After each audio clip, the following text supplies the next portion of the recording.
ఈ డిపార్ట్మెంట్లో మీరు వచ్చినందుకు ఎలా ఫీల్ అవుతున్నారు? చిన్నప్పటి నుంచి నా గోల్ అండి, పోలీస్ కావాలండి. సో యూనిఫామ్ వేసుకున్నాక కొత్త ట్రైనింగ్ పోయి వచ్చినాక ట్రైనింగ్ పోయేటప్పుడు అందరూ మా ఫ్రెండ్స్, మా ఊళ్ళో వాళ్ళంతా ఫస్ట్ టైం జాబ్ వచ్చిన పోలీస్ అనే ఒక్క పేరు చాలు.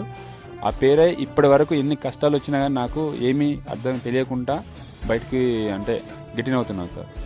సో ఇట్లా మూమెంట్కి ఇట్లా బయటకు వచ్చినప్పుడు కూడా ఒక బాగా కష్టం అనిపించినప్పుడు ఆ ఫీలింగ్ గుర్తు తెచ్చుకుంటాం సార్ మేము.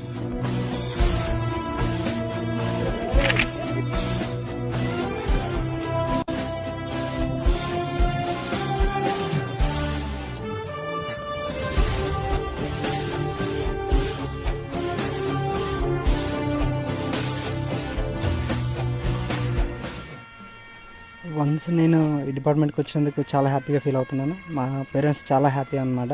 ఎందుకంటే మా డాడీకి నేను దీంట్లో వర్క్ చేయడం చాలా ఇష్టం. వాళ్ళకి గైడ్గా వర్క్ చేయడం అంటే నా కింద నా వెనకాల చాలామంది ఉంటారు. ఆ పార్ట్ ఫీల్డ్లోకి వెళ్ళిన దగ్గర నుంచి మళ్ళీ ప్లేన్ ఏరియాకి సేఫ్గా తీసుకొచ్చే టోటల్ రెస్పాన్సిబిలిటీ నా మీదే ఉంటుంది. అనుక్షణం ఏం జరుగుతుంది అన్నది ప్రతి ఒక్కటి నేను అబ్జర్వ్ చేయాలి. కానీ ఒకే సిచ్యువేషన్లో మా అమ్మ మా నాన్న ఏడ్చారు. ఏంటి అంటే మేము ఒక ఫీల్డ్లో 3 days ఫీల్డ్లో ఉన్నాము. కంప్లీట్గా వర్షం అనమాట. మొత్తం తడిచిపోయి ఉన్నాం. దగ్గర ఒక 100 kilometers నడిచాం. నాన్ స్టాప్ వాకింగ్ అనమాట. వచ్చాక ఇంటికి మేము ఆఫీస్కి వచ్చి డ్రెస్ చేంజ్ చేసుకొని ఇంటికి వెళ్ళాం. అలాగే కంప్లీట్ కాళ్ళు మొత్తం పాడైపోయాయి. సాక్స్లు అవన్నీ వేసుకున్నాం. ఇంటికి వెళ్ళాక సాక్స్లు తీసాక అమ్మ కొంచెం కాళ్ళకి పసుపు పెట్టవా అని అన్నాను. ఆ సాక్స్లు తీసాక మా అమ్మ నాన్న ఏడ్చారు. కళ్ళ నీళ్ళు వచ్చాయన్నమాట. అసలు అంత పాడైపోయాయి కాళ్ళు. నేను ఒక 2 days వరకు కూడా మంచి దిగలేదన్నమాట. చాలా ఏడ్చారు. ఏంట్రా నాన్న నువ్వు ఇంత కష్టపడుతూ మమ్మీని పోషించడం అవసరమా అన్నారు.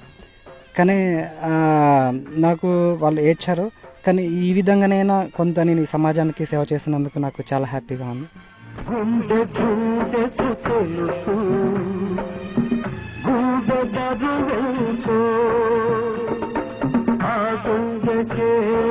తెలుసు